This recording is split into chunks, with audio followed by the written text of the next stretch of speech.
আসসালামু আলাইকুম বন্ধুরা, কত মিনিটের ভিডিও আপলোড করলে আমাদের ভিডিওগুলো ভাইরাল হবে, ভিউ বাড়বে, ওয়াচ টাইম বাড়বে? এমনকি ছোট ভিডিও আপলোড করব নাকি বড় ভিডিও আপলোড করব? এই প্রশ্নগুলো ছোট কন্টেন্ট ক্রিয়েটরদের মাথায় কিন্তু প্রতিনিয়ত ঘুরপাক খায়। বন্ধুরা, আজকের এই ভিডিওতে আমি 6টা টিপস আলোচনা করব। অত্যন্ত গুরুত্বপূর্ণ একটা বোনাস টিপস থাকবে। আশা করছি প্রত্যেকটা টিপস আপনারা মনোযোগ সহকারে শুনবেন। বন্ধুরা, আমি টু দ্য পয়েন্টে কথা বলছি। প্রথম যে পয়েন্টটা আলোচনা করব অত্যন্ত গুরুত্বপূর্ণ, সেটা হচ্ছে আপনার চ্যানেলের বয়স। আপনার চ্যানেলের বয়স যদি 1 বছর বা 1 বছরের বেশি হয়ে থাকে, সেক্ষেত্রে আপনাকে চিন্তা করতে হবে আপনার চ্যানেলের মধ্যে সবচেয়ে বেশি ভিউ আসে যে ভিডিওটিতে, সেই রিলেটেড ভিডিও আপনাকে তৈরি করতে হবে। এমনকি সেই ভিডিওটার কত মিনিটে তৈরি করেছেন সেটা অনুযায়ী কন্টিনিউ ভিডিও আপলোড করে যেতে হবে। তাহলে কিন্তু আপনার চ্যানেল ওয়াইজ আপনার চ্যানেলের যে রেশিওটা আছে সেটা বজায় থাকবে, এমনকি গড় অ্যাভারেজ ভিউ আপনার চ্যানেলে থাকবে। এখন দ্বিতীয় যে পয়েন্ট আলোচনা করবো সেটা হচ্ছে চ্যানেলের অডিয়েন্স রিটেনশন। অত্যন্ত গুরুত্বপূর্ণ বন্ধুরা, প্রত্যেকটা চ্যানেলে কিন্তু একটা অডিয়েন্স রিটেনশন থাকে। আপনারা ওয়াইটি স্টুডিও অ্যাপসের মধ্যে সিম্পলি এটা পেয়ে যাবেন। আপনার চ্যানেলের অডিয়েন্স রিটেনশন কীরকম, গড় ওয়াচ টাইম, সেটা দেখে আপনি বুঝতে পারবেন যে আপনার চ্যানেলের দর্শক বন্ধুরা কত মিনিট গড়ে ভিডিও দেখে আপনার চ্যানেলে। যদি তারা 2.5 মিনিট দেখে তাহলে আপনি সর্বোচ্চ 3 মিনিট 4 মিনিটের ভিডিও তৈরি করতে পারেন। যদি তারা 6 মিনিট দেখে তাহলে আপনি 8 মিনিটের ভিডিও তৈরি করতে পারবেন। তো এইভাবে কিন্তু আসলে গ্রোথ রেটটা ঠিক করতে হবে আমাদেরকে। বন্ধুরা, 3 নাম্বার হচ্ছে পাবলিক ডিমান্ড। যেমন ধরুন, এখন একটা ট্রেন্ডিং টপিকস চলছে, ধরুন কিভাবে 1000 সাবস্ক্রাইবার অল্প সময়ের মধ্যে পাওয়া যায়। এখন এই টপিক্সে যদি ট্রেন্ডে থাকে, সেক্ষেত্রে আপনি বড় ভিডিও তৈরি করুন অথবা ছোট ভিডিও তৈরি করুন, সেক্ষেত্রে সেটা কোনো প্রভাব ফেলবে না। ইউটিউব সার্চ থেকে প্রচুর পরিমাণে ভিউ আসবে, এমনকি টপিক্সটা ট্রেন্ডিংয়ে থাকার কারণে কিন্তু এটা এমনিতে ইউটিউব রিকমেন্ড করবে। সুতরাং এরকম ক্ষেত্রে পাবলিক ডিমান্ড অনুযায়ী আমাদেরকে ভিডিও তৈরি করতে হবে, সেখানে লেন্থ কোনো ব্যাপার নয়, যেটা ট্রেন্ডে থাকে।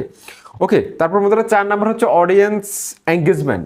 আপনার ভিডিওর লাইক, কমেন্ট, ডিসলাইক এগুলো থেকে আপনি খুব সহজে বুঝতে পারবেন যে আপনার কোন ভিডিওতেই সবচেয়ে বেশি পছন্দ করেছে দর্শক বন্ধুরা, কোন ভিডিওটার মধ্যে ড্রপ হয়েছে ওয়াচ টাইম। এগুলো কিন্তু আপনারা মোবাইলে গুগল ক্রোম ব্রাউজারটিকে ডেস্কটপ মোড করে অ্যানালাইটিক্স থেকে কিন্তু খুব সহজে দেখতে পারবেন কোথায় গিয়ে ওয়াচ টাইম ড্রপ হয়েছে, কতটুকু পর্যন্ত দেখেছে। সেই মুহূর্তগুলো যদি আপনি ইমপ্রুভ করতে পারেন, সেক্ষেত্রে কিন্তু আপনার চ্যানেল কিন্তু দিনের পর দিন গ্রো হতে থাকবে। বন্ধুরা, আমি 5 নাম্বার যে পয়েন্টটি রেখেছি, আপনার চ্যানেলে যদি 50টা ভিডিও থাকে, সেক্ষেত্রে তারপরেও যদি আপনার চ্যানেলে যদি ভিউ না আসে, সেক্ষেত্রে আমি যে টিপসটা দিব এখন আপনাকে, সেটা হচ্ছে আপনি 8 মিনিটের উপরে ভিডিও তৈরি করতে থাকুন। তা না 1 মাস, 8 মিনিটের উপরে ভিডিও তৈরি করতে থাকুন।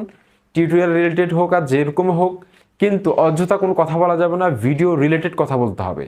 8 মিনিটের উপরে ভিডিও আপনি কন্টিনিউ তৈরি করে যান, দেখবেন যে আপনার চ্যানেলে কিন্তু অ্যাভারেজ ভিউ ডিউরেশন বাড়বে। কারণ 8 মিনিটের একটা ভিডিও মানুষ যদি টেনেও দেখে, সেক্ষেত্রে 2 মিনিট, 2.5 মিনিট, 3 মিনিট হয়ে যায়। সেক্ষেত্রে ছোট চ্যানেলগুলো দ্রুত সময়ের মধ্যে যদি ওয়াচ টাইম কমপ্লিট করতে চান, সেক্ষেত্রে আপনাকে এই ট্রিক্সটা অবলম্বন করতে হবে। বড় ভিডিও আপলোড করতে হবে, 10 মিনিট, 12 মিনিট, 17 মিনিটের টিউটোরিয়াল তৈরি করুন, ভিডিও তৈরি করুন। ওকে, বন্ধুরা, আমি 6 নাম্বার যে পয়েন্টে আলোচনা করবো সেটা হচ্ছে কম্পিউটারের সাজেস্টে যাওয়ার জন্য। অর্থাৎ আপনার যে কম্পিটিটর রয়েছে, আপনার প্রতিযোগী যে ইউটিউব চ্যানেলটি রয়েছে, তার কোনো ভিডিওকে যদি আপনি টার্গেট করতে চান, সেক্ষেত্রে তার ভিডিওটি যদি 3 মিনিটের হয়ে থাকে, আপনাকে ভিডিও তৈরি করতে হবে 5 মিনিটের।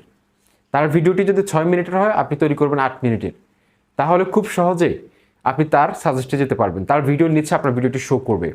এজন্য আপনারকে ওই ভিডিওর টাইটেল 80% অথবা 90% কপি করতে হবে, ডেসক্রিপশন বক্স একই রকমভাবে কপি করতে হবে, এমনকি ট্যাগগুলো কপি করতে হবে। তাহলে না হলে কিন্তু আপনি সাজেস্টে যেতে পারবেন না। কারণ সাজেস্ট এবং ব্রাউজ ফিচার, এই দুটো ট্রাফিক সোর্স থেকে কিন্তু ইউটিউব চ্যানেলে একটি ভিডিও সবচেয়ে বেশি ভাইরাল হয়ে থাকে।